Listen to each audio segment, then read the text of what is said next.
$5,000 tax return as a mom who's trying to learn financial independence, trying to learn how to finance money in general because it was never taught to me my whole life, and who's trying to personally grow and work herself out of situations. So let's start. Let's budget my tax return. So for work, I got $2,590 back.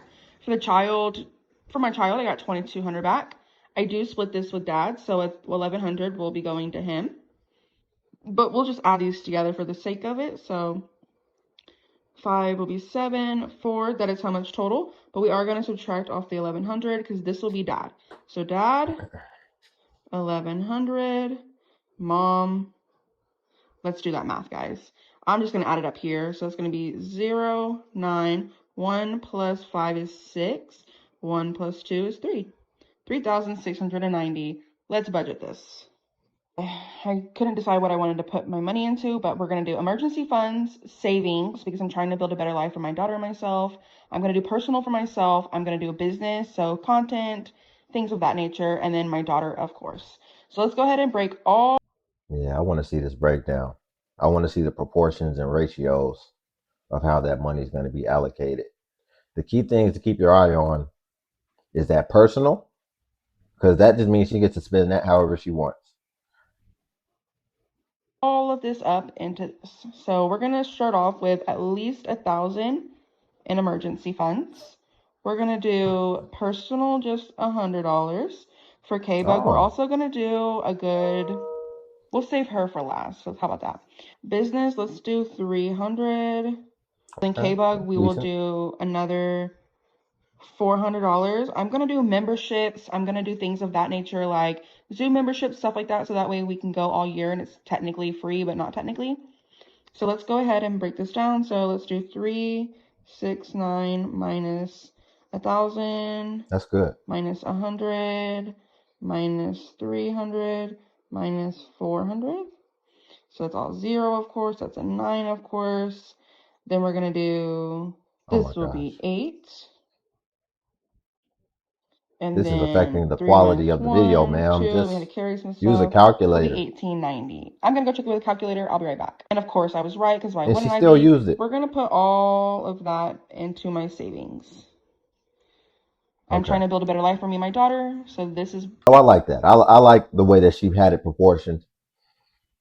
Ultimately, it seems like she might not have an emergency fund already because you're still adding to it. I don't think an emergency fund is something that's supposed to continue to like grow.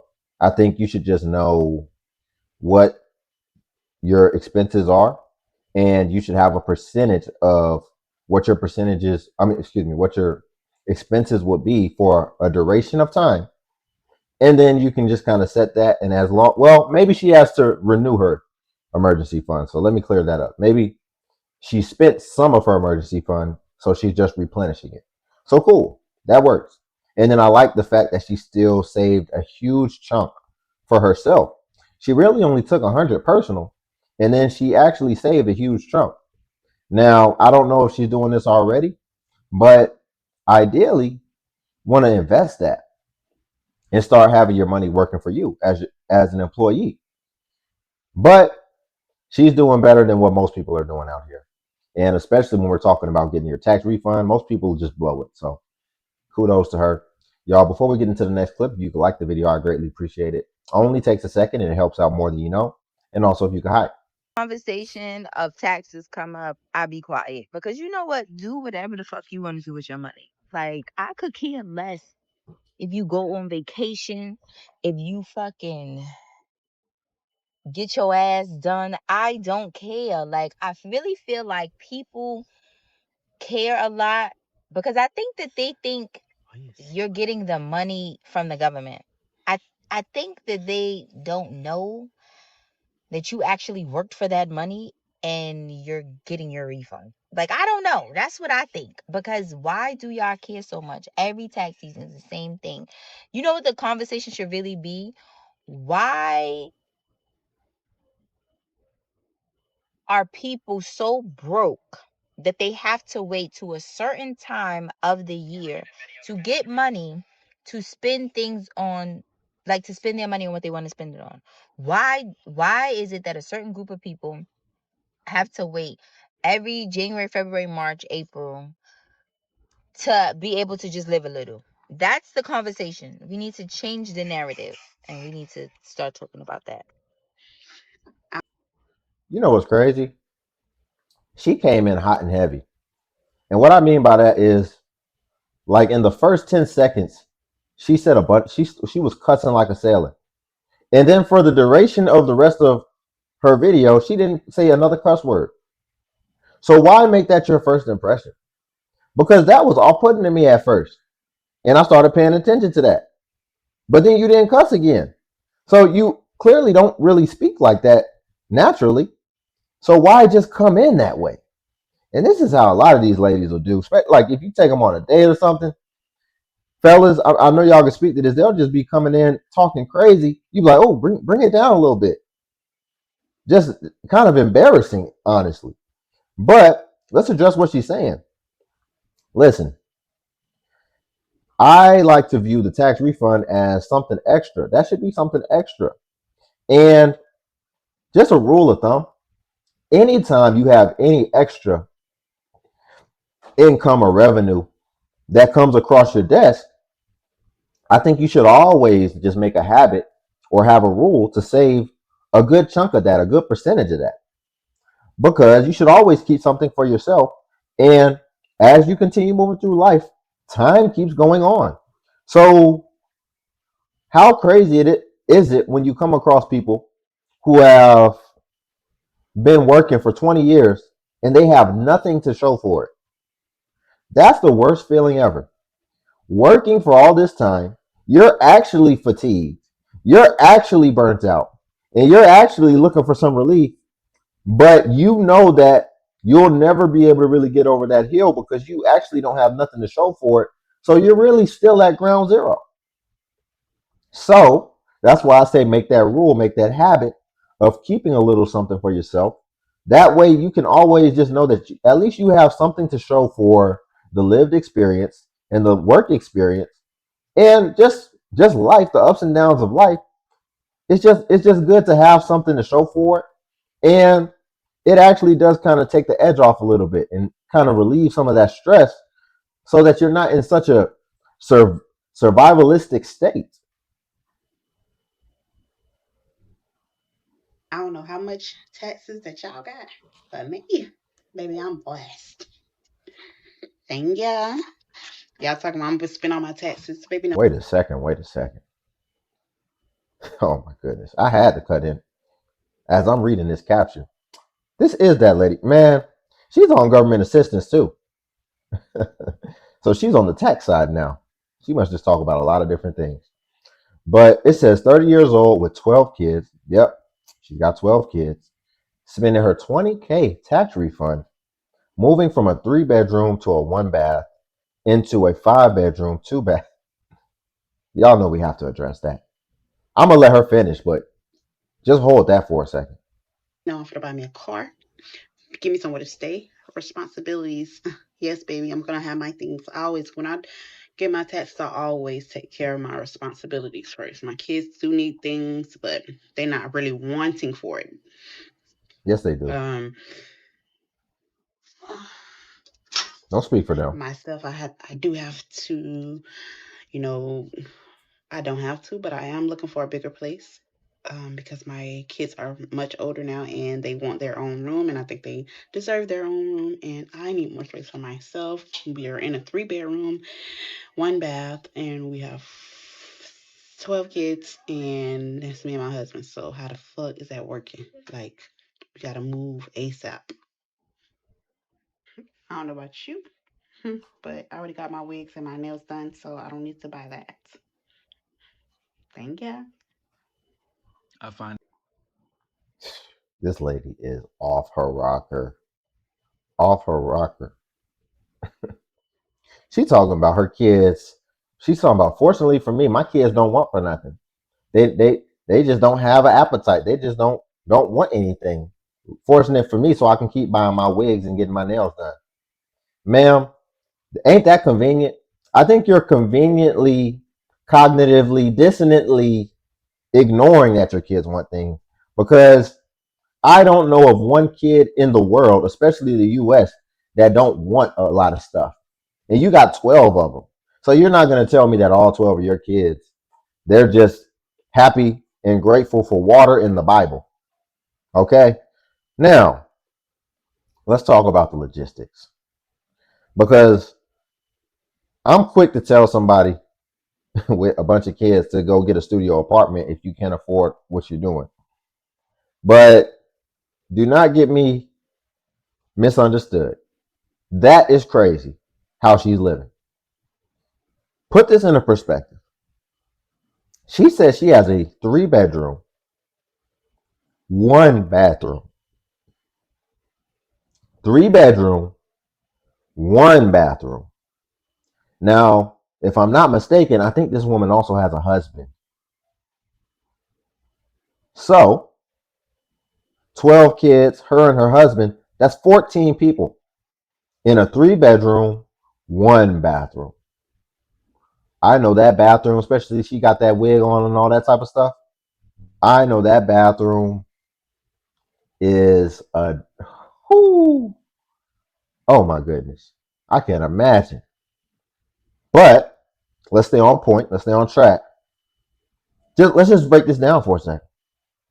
Because you know her and her husband got their own room. That's why she don't really care. Because she's got her own space. So she's not thinking about the conditions that her kids are having to live in. So that's 1 bedroom gone for just her and her husband. Then there's only 2 bedrooms left and 1 bathroom. Don't forget, 2 bedrooms left for the rest of her 12 kids. We're not even going to split it up down the middle because I think even legally, you can't have, especially at certain ages, boys and girls living in the same room. So that means that she would literally just have to divide out the bedrooms. 1 bedroom for the boys, 1 bedroom for the girls. It's not going to be an even split down the middle. It's not 6 boys, 6 girls, most likely. Let's just be generous. Let's say 7 boys, 5 girls. So you got 7 boys in 1 bedroom and maybe 5 girls in another bedroom. And that's how y'all living. That's insane. I remember I used to work a job and I was working with these other dudes that was around my age, and they had all decided to like shack up together and get an apartment and basically all move in together. And I remember they invited me over one time to just, chill, hang out or whatever. And I remember I got over there and man, it was like 11 dudes in one room, drinking, playing the game, music playing, smoking. And I'm like, what in the heck? I had to sit on the floor. I'm like, what the F is going on here? And it was just, this ain't my speed. This is not my type of time right here. I don't really like to live like this or just be around a bunch of dudes like this close. And I remember too, they was offering me, they was like, hey man, if you want to save some money, you can move in too. I said, I'm going to have to respectfully decline, i.e., hell no, I'm cool. But that's how that's how her family's living. Why would you decide to live like that and have kids living under those conditions? I don't understand. And it's crazy that you got thousands of people here on TikTok that aren't even professional tax preparers out here trying to educate the masses on what to look for to get your tax refund, telling you when your tax refund should be dropping. They're not even professionals. Y'all do this every year. The money is coming. Stop having that money burning in your pocket. It is not a come up, and you did not get over on the IRS. It is money that you overpaid throughout the year on taxes. That's all it is. So if you're getting nothing back and you owe nothing, guess what? You played the game the right way. If you're getting a whole lot of money back in taxes, that means you overpaid the IRS throughout the year. Come on, man. Y'all getting ridiculous with these videos y'all coming out with. Regular people acting like they tax professionals. Stop it. Girl. Yeah, but we're talking about regular people. So I think that's actually good for regular people because if they actually had that money at their disposal, they would spend it. So whatever I have to deal with, whether it's societally or whether it's just the cards that I was dealt, I always just try to flip it and try to see what opportunity is this for me? What's in it for me? What can I do to flip this in my benefit? And I think a lot of people should look at it like that. Like the government's basically forcing you to have a little saving account over here. And I think that's good. And I think if most people were honest, they would admit that they would spend it. But another thing that a lot of people don't really know when it comes to taxes is that technically you are supposed to pay the government like in real time what you owe them. It's not supposed to be something that you pay out at the end of the year and you just keep all your money or whatever. You're supposed to pay it in real time and you're supposed to have the calculation down pat. Otherwise, what'll happen, that's why sometimes when you'll see the equation at the end of the year, especially if you use like a tax software and then it calculates it up, sometimes you're like, these numbers ain't adding up right. You might have even did it in your own little tax calculator or whatever, and the numbers seem a little off. Well, that's because the government can actually charge you interest for, like, let's say if you decide I'm gonna just pay my taxes at the end of the year and I'm going to file exempt and keep all my money throughout the year. The government will charge you interest for you not paying in real time. And then that'll actually run your tax bill up a little bit more. Now, I may not be explaining this perfectly, but that's pretty much the idea. And a lot of people don't know that. There's a lot of little intricacies with the tax code. And I think it's just in your best interest to just go ahead and pay a little bit more if you can. That way that you already get used to living off less. So that's how I looked at it and how I flipped it in my benefit. Because I think it's just better if people just live off less. When people see more money, they start operating accordingly or acting accordingly.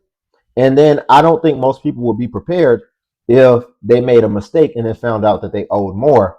I think that would actually hurt most people in mass. So So I've been seeing all the videos of like people budgeting and what they're spending their tax refund on. So I thought I'd get on here and make a video of what I'm going to be spending my 5-figure tax refund on.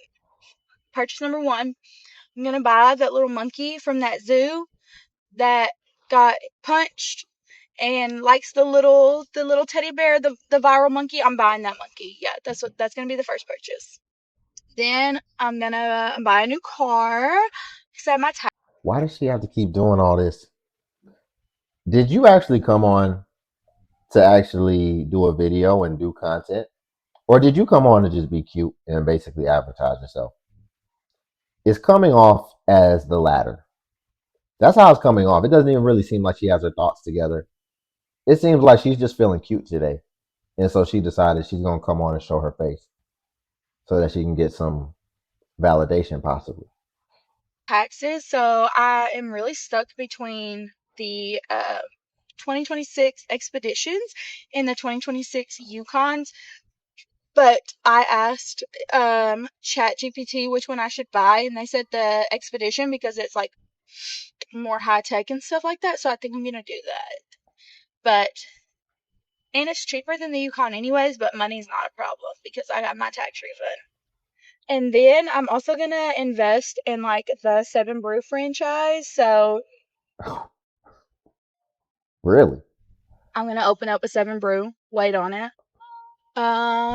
Then we're gonna go on like Oh, the 12 franchise. vacations this year. Okay. One vacation for each month.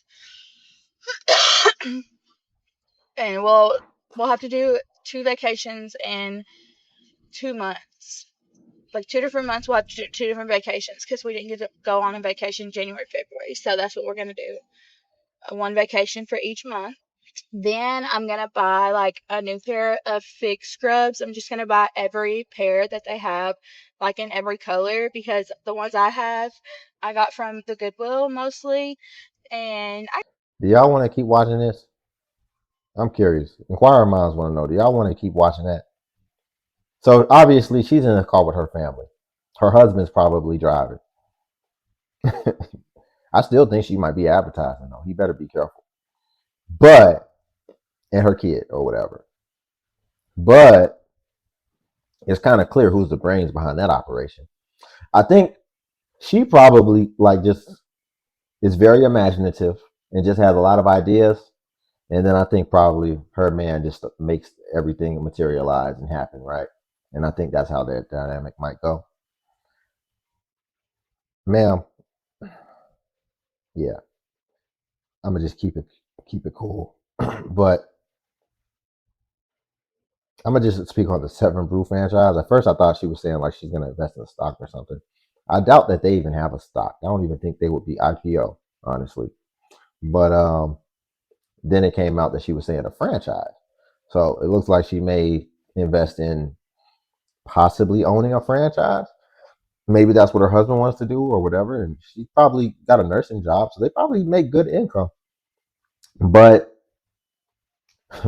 just me personally, my personal opinion, because this is my channel, shoot, especially for just regular people, trying to invest in restaurants and maybe a brewery would be better. I think the margins would be better when it comes to alcohol. But if just a restaurant, you don't want those problems. Those business, I think those are like one of the top three reasons why professional athletes end up going broke. I think restaurants is on that list. But y'all, we'll leave it there for today. If you could like the video, I greatly appreciate it. It only takes a second, and it actually helps out more than you know. And then also, if you could hype is a new feature that YouTube offers where it helps smaller content creators like myself. And basically, when you hype, it actually pushes us to the extent that it pushes the larger content creators. So you just press the hype button, then it shows the points. And then also Patreon's link below. Oh, and since I'm a smaller content creator, we get more points per hype. And Patreon's link below for self-improvement content. But until then, I'll catch you in the next video.